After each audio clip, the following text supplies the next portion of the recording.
नमस्कार दोस्तों। आज हमारे साथ है श्री ईश्वर इंगले जी। सर जलगांव से आए हैं, महाराष्ट्र से।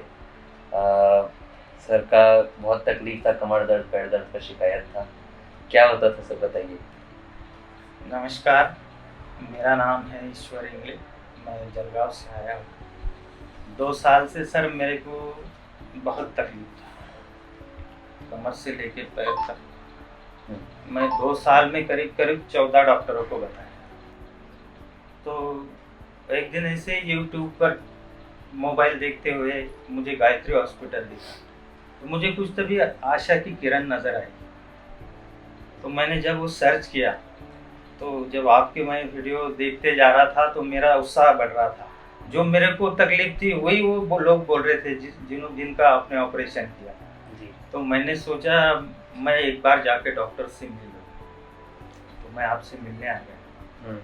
आपको रिपोर्ट मैंने बताई, तो आपने मुझे बोला सर्जरी करना पड़ेगा। लेकिन पहली बार आपका डायग्नोज हुआ है हमारे एक बार। हाँ, बीमारी क्या था, आप कुछ और ही सोच रहे थे? हाँ नहीं सर, मुझे डॉक्टरों ने उधर बताया ही नहीं। मैं डॉक्टरों को बताता था कि इसका कोई ऑपरेशन करना पड़ेगा क्या। तो मेरे को डॉक्टर बोलते थे कि नहीं, दवाई खानी पड़ेगी। तो मैं बोलता था भाई कितने दिन तक दवाई खाना। तो दवाई खाने के बाद तो घंटा 2 घंटा 6 घंटा आराम मिल जाता था। मगर सवेरे जब उठूं तो ऐसा लगता था मुझे किसी ने सकली दंडों से ऐसा जकड़ दिया है। इतनी तकलीफ। तो यहाँ आए और आपसे मिले, तो आपने बताया कि आपकी सर्जरी करना पड़ेगी। यहाँ आए तो आपका जो एमआरआई हुआ था पहले का, हमने नया भी कराया ना? हाँ जी, हमने नया एमआरआई किया और हमने एक एक्सरे किया। बेसिकली आपका डायग्नोसिस एक्सरे पे हुआ यहाँ पे, क्योंकि एमआरआई जो था वो तो बता रहा था कि नस दबा है, तो उसके लिए तो दूरबीन द्वारा कर सकते, लेकिन एक्सरे में पता चला कि आपका हड्डी में भी प्रॉब्लम था और हड्डी खसकती थी, ऐसे आगे पीछे जाती थी। जी। और वही मेन प्रॉब्लम था जो अभी तक पिकअप नहीं हो पा रहा था, जो स्पॉन्डिलोलिस्थेसिस बीमारी था। अभी तक नस दबाए करके सोच रहे थे। अच्छा। लेकिन हमने आपका एक्सरे किया तो उसमें पता चला कि नस तो दबाई है, लेकिन क्यों दबा?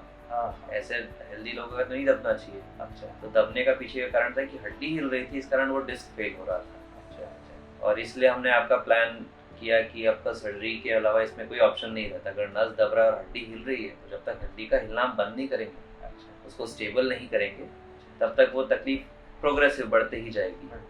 और स्टीनोसिस जैसा स्थिति आ गई। स्टीनोसिस का मतलब होता है नस को जकड़ लिया था अंदर से, तीनों तरफ से। लिगामेंटम फ्लेम भी मोटा हो गया था, डिस्क भी बल्ज हो गया था, और वो बार बार जब हिलता था तो जब आप सामने झुकते थे तो नस और दब जाता था। सो के उठते थे तो सोने में तो झुकने जैसा ही सोते हैं, मुड़ा ही रहता है, इसलिए नस दबा रहता है। जब खड़े होते हैं तब और तकलीफ का एहसास होता है उस समय।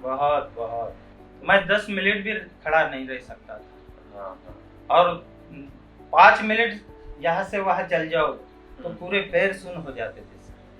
ये पूरे लक्षण स्टीनोसिस के हैं। स्टीनोसिस यही लोगों का सुन्नपन आना पैर में, इसका मतलब है कि नसों में जकड़न आ रही है। हाँ, केवल डिस्क के कारण ये सब नहीं होता।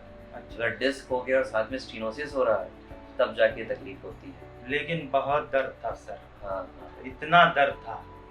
और मैं आपसे मिला और जैसा आपने मुझे बोला कि आज रात में आपका ऑपरेशन है, तो मैं डर गया। तो आपने फिर मुझे दिलासा दिलाया और बताया कि कोई डरने वाली बात नहीं है। मुझे लगता था कि इससे ऑपरेशन से कोई और नस दूसरी कट गई तो मेरी तो लाइफ खराब हो जाएगी, जिंदगी खराब हो जाएगी। तो मेरे में जो डर था, जो आपने निकाला और मेरा ऑपरेशन किया, तो मैं निशब्द हो गया। मेरे पास शब्द ही नहीं है बोलने के बाद। इतने 2 साल की तकलीफ, परेशानी कुछ ही घंटों में खत्म। यानी एक चमत्कार है सर। चमत्कारों से भी चमत्कार है। वो कहते हैं ना, बड़े बड़े पदों वाले जो पदों पे बैठे हैं, लेकिन जो मुसीबतों में काम आता है, उससे कहावत है कि आदमी कद से बड़ा होता है या पद से बड़ा होता है, इससे कोई मतलब नहीं होता है। मगर जो सबके मुसीबतों में खड़ा होता है वही आदमी सबसे बड़ा होता है। और हर मुसीबतों में हमारे साथ आप खड़े रहे। तो बस थैंक यू। आपका ऑपरेशन का अनुभव कुछ याद है आपको? मेरे को तो बेहोश जैसे के बेहोश, पूरा जनरल एनेस्थीसिया में हुआ। हाँ ऑपरेशन के बाद आप रूम में ही जागे, सर, है ना? हाँ सर। और ऑपरेशन के बाद का दर्द वगैरह कैसा रहा? कुछ भी दर्द नहीं, दर्द ही नहीं था सर, पैरों में दर्द ही नहीं था, जहाँ ऑपरेशन हुआ वही दर्द था। जैसे मुझे लगा मुझे नया जीवन मिल गया चलने में। मैं आप जब आए और आपने मुझे सवेरे तुरंत उठा दिया और चलने लगा दिया तो पैरों में 1% भी दर्द नहीं था। तो ये बहुत चमत्कार है सर। और मैं दर्शकों को बताना चाहता हूँ कि ये जो हाथ जो है तो ये हाथ जादू के हाथ है। और ये जो डॉक्टर साहब जो यहाँ बैठे हैं ये डॉक्टर अंकित मट्रिया नहीं है तो ये डॉक्टर जादूगर है। अरे नहीं बस इतना कहना ऐसा नहीं चाहता है। हूँ। प्रयास हमारा हर किसी के लिए रहता है, और प्रयास तो करते हैं कि नहीं सब सर, अच्छा वो करें। बात बराबर है आपकी, मगर हम जैसों का ये इतनी बड़ी तकलीफ और मेरे हिम्मत रखिए। अब तो सब तो अच्छा हो गया, अब तो एकदम एंजॉय करना लाइफ को, है ना? अभी आप घर जाएंगे, अब तो फाइनल हो गया है और कभी कुछ होना नहीं है इसमें, स्क्रू जैसे डल गए हैं तो, है ना? बढ़िया लाइफ एंजॉय करना है, चिंता नहीं करना है, है ना? बढ़िया ही होना सब अच्छा। ओके ठीक है, ओके, धन्यवाद। All the best.